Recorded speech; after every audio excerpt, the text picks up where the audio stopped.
বিগত দুদিন আগে অয়নের সাথে ত্রিবেণী মিলন মেলায় গেছিলাম, আর সেখান থেকেই দুপা এগিয়ে গেছিলাম ত্রিবেণী ঘাটের দিকে।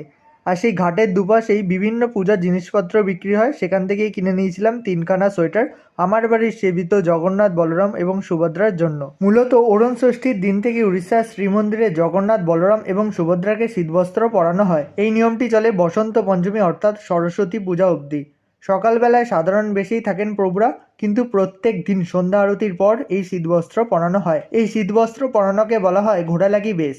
প্রভুদের সপ্তাহের 7 দিন 7 রঙের শীতবস্ত্র পরানো হয়।